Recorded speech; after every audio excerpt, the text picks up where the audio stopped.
and we have to talk and begin with the push for a new Cold War, the systemic aggression that we're seeing channeled towards China by the Trump administration, but also by a variety of interests, think tanks, and industries that compromise the blob, the U.S. national security state. Why, after decades of a relatively stable relationship, one that has certainly seen many conflicts and differences of worldviews, has tension ratcheted up? Some people suggest that it is the unique xenophobia and aggression of Trump and elements of his administration, the Republican Party. And that's certainly true with the crude xenophobia that Trump sometimes expresses, although he also claims Xi as a friend at other moments, the extreme xenophobia of a Tom Cotton and Steve Bannon, who has maintained a consistency of aggression with China. He recently said on his podcast that Chinese officials will get a Nuremberg trials in Wuhan province itself. Why are we here today? And what does it have to do, going back to the Obama administration's pivot to Asia? Let's talk about a couple of different elements of this in terms of widespread changes in the global economy and China's role in it.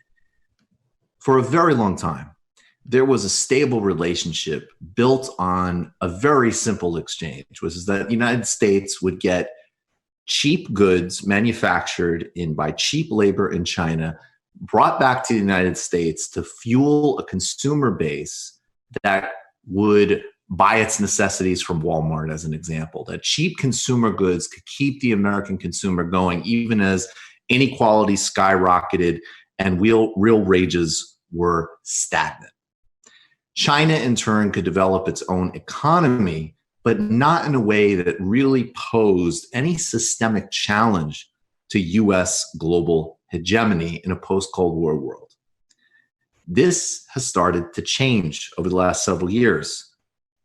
In 2008, China's stimulus program was elemental to saving the world and escaping it from an even deeper impacts of the Great Recession caused by Wall Street and deregulation in 2008. China has been ramping up its own tech sector. It's now the world leader in 5G, which is the vital technology that is elemental to smart cities and other future aspects of tech. China is not an imitator and it's not a sweatshop. It's a key competitor of the Silicon Valley economy. There's also, very importantly, the global arms market. And I want to go back to a piece that was written by a great investigative journalist, Jay Cassano, in June 11th, 2018 in Sludge, where he focused on the appointment of Secretary of State for East Asian Affairs by a guy who had previously worked at a think tank called Project 2049. And I'm going to quote now from Cassano. Project 2049 Institute, a think tank that since launching in 2008 has released reports arguing for harder diplomatic approach to China and increased military sales to East Asian states with which China has geopolitical disputes. The think tank's name is from the year in which China purportedly plans to supplant the U.S. as the world's sole global superpower, 100 years after the founding of the People's Republic.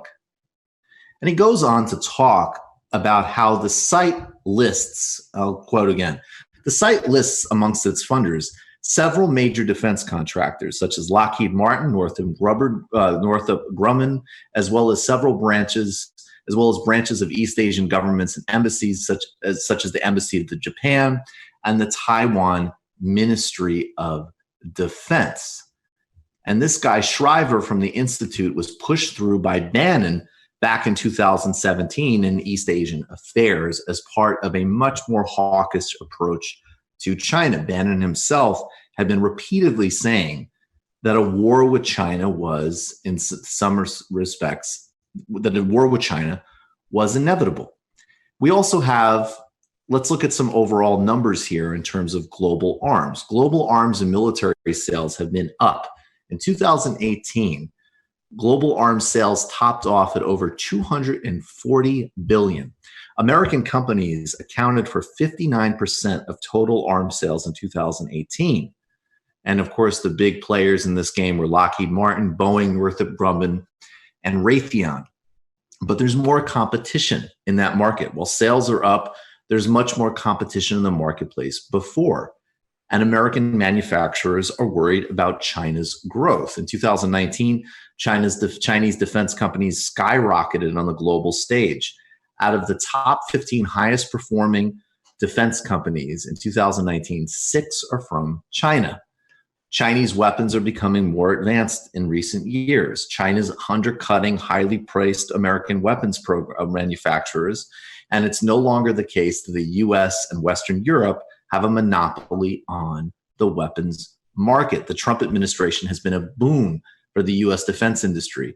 His recent defense budget was $738 billion. The lines between the defense industry and government are, of course, to put it politely, fuzzy. Take U.S. Secretary of Defense Mark Esper. Esper's a former Raytheon lobbyist and an award-winning one, in fact. He went into government and took deferred compensation package with the weapons manufacturer, meaning he will get paid out in 2022 based on the price of Raytheon stock. He's been leading the charge to ratchet tensions with China, particularly with regards to Afghanistan and Africa. Esper has had this to say: all these places where I can free up troops and either bring them home or allow them to rest and refit and retrain them to reallocate to Asian Pacific region to compete with China, or reassure our allies to conduct exercises and trainings. These people will benefit from a higher tensions with China. American weapons manufacturers and far-right tech executives seeking further sanctions against their Chinese competitors. The biggest losers will be the working class and China in the United States. So we have to get real about who is spurring these warmongering tendencies.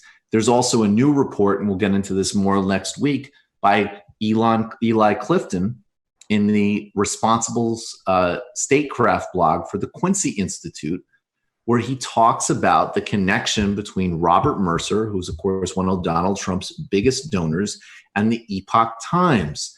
Epoch Times, I have no doubt you've seen their YouTube ads. You may have even had a newspaper delivered for free to your house. Well, the Epoch Times is connected to the Falun Gong, a spiritual group that was based out of China, has been hounded by the Chinese government, and for the last couple of decades has made its goal to destroy the Chinese Communist Party.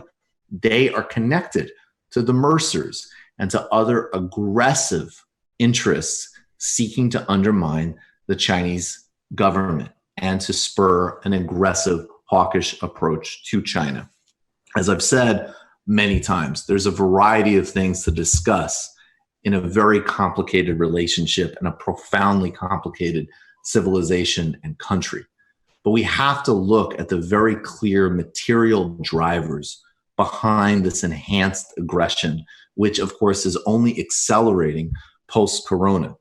Was there problems with Chinese transparency in the beginning? Yes, for sure. Does China have its own internal problems? Obviously. But without a doubt, the United States leadership, which has already been looking to blame and escalate with China for quite some time anyways, is still offloading its profound, grotesque failure in the face of corona to accelerate an agenda against China that has already been in the works for quite some time. And I can assure you that your personal well-being is not going to be measured in the performance of Lockheed or Raytheon in the global arms market. So we need to be serious about the material drives behind this, and we need to step back from an aggressive, belligerent, dangerous escalation with China now. Do you guys have anything to add, please? Well, I would just say that, it's very important to pay attention to the role that these weapons manufacturers in the United States. Is that an ice cream man behind you? There it is. I'm sorry about that. No, it's fine. I love it. It's gone now, but these the weapons manufacturers, like they do play like a major role when it comes to U.S. policy and in the U.S. government. Directly, as we were talking about with Esper. And the incentives that these people have in the corporate structure are really perverse. So, for example, when the United States murdered Soleimani in earlier this year, Northrop Grumman's shares just skyrocketed. And if your pay package, right, is tied to that stock, you can end up getting a couple $1 million bonus, overnight based on military decisions. So they don't even need for there to be directly war as much as they need there to be speculation about conflict and tension. But as we know, having people, trigger happy and sitting on borders and ready to ratchet up tensions is a very dangerous situation, especially with a nation like China. So it's really important that, we don't sleep on these kind of stories as, kind of in the weeds as they are about the financial relationships of certain secretaries and members of the federal government are. I mean, these are really crucial and they drive a lot of history, unfortunately. Right. 2 times in the past week when the Epoch Times has been brought up on Majority Report, I'm pretty sure it's different accounts come with these talking points like, hey, at least they're actually putting out a print edition. So they're like, not only are they spamming the ads, they're like having people go in and comment. I don't know if you can set an alert for like if you get mentioned in a live stream or something like that, or if they just have people on stuff. But like, it's amazing that effort. Yeah. Oh, and we're going to see. I mean, the Eli Clifton reporting, and hopefully we'll get him on the show, has shown, the Mercer connection. I have no doubt, that's going to be connected with whatever intelligence industry, whatever intelligence sectors involved in this as well. And I will say too, like, I'm not, I think there's one where we need to be really careful. Was Falun Gong as a group in the in China in the 90s treated pretty brutally? Yeah, it absolutely was. Again, this is where I think we need to just be real and not deny the obvious. It was treated incredibly brutally. There's actually an interesting history there too of the ever-changing relationship between the Chinese government and interests in things like Qigong and different types of spiritual and traditional practices, because initially Falun Gong's leader was actually absolutely publicly accepted and even in some ways supported by elements of the Chinese government. And then there was concern about, some of the power accumulation. And also, absolutely, I would say, again, they were treated extremely brutally. They were internationally recognized for how brutally they were treated. And of course, the group, in my view, had some strong cult-like tendencies, in my opinion. And now, we see them sort of reinvented and at the center of global politics as an instrument of extreme far-right aggression against China. But it is important, again, going back to the pivot of Asia, to pivot to Asia, and what the actual strategic point of TPP was. So TPP, yes, was another corporate written trade deal. The ground rules favored pharma and the financial industry and so on, without a doubt. And Democratic leaders have always said that their trade agreements are better than the ones that came before and have more labor and environmental standards. But at the end of the day, of course, the TPP was a corporate written trade agreement. But the geostrategic purpose, and it was very interesting if you read people like Krugman, who, I think to some extent his views on some of these trade agreements had changed a bit, but he sort of was like, I don't really get the urgency for this one. A lot of trade is happening in this area anyways, and I'm not really getting what the game change is. And that's because he was just looking at it economically. I mean, TPP, at least as it was formulated at the time, did not include China. And it was a harmonization of a vast trade network circling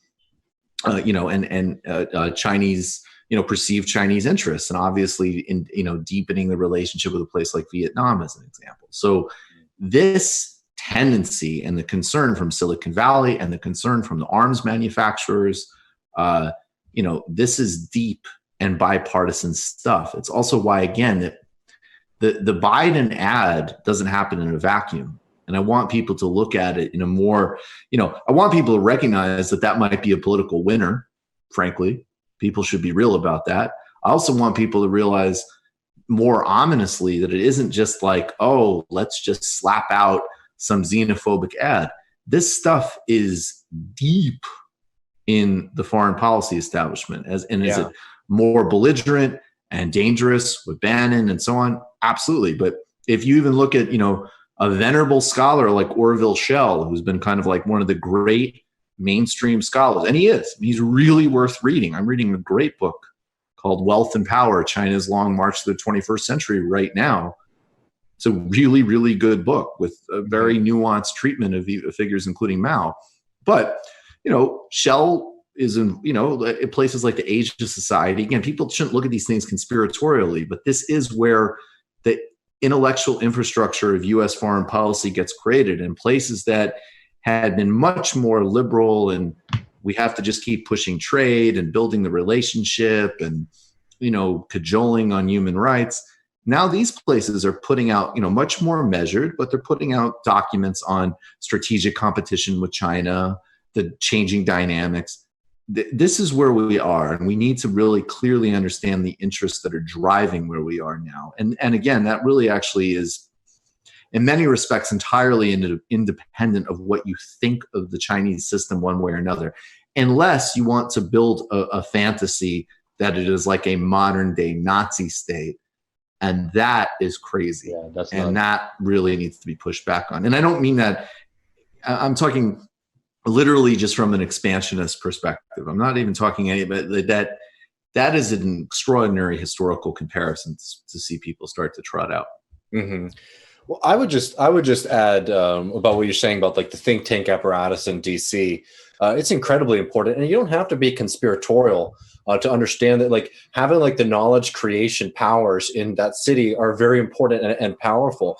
And specifically, like a lot of groups understood though that there were spaces that they could, find themselves in, because if you're a senator or a congressperson and you're voting on bills on things, across the country and subjects you don't understand, and then, voting on things and getting involved with countries that you don't understand the dynamics on the ground, it's very helpful if somebody walks up to you and gives you a very clean packet of information, says like, okay, here are the good guys, here are the bad guys, this is what you should do, right? And, these organizations have tremendous amounts of power, and that's why the rich spend so much money propping them up.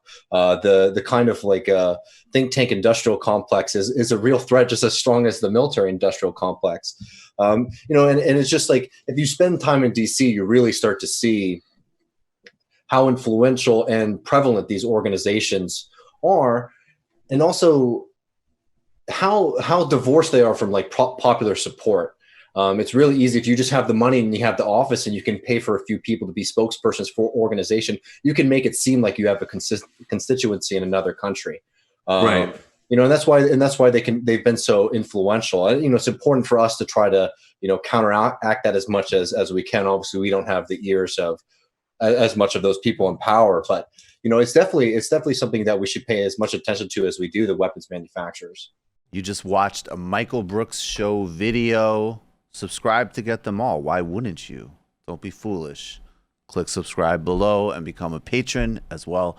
Patreon.com/TMBS. Thanks, everybody.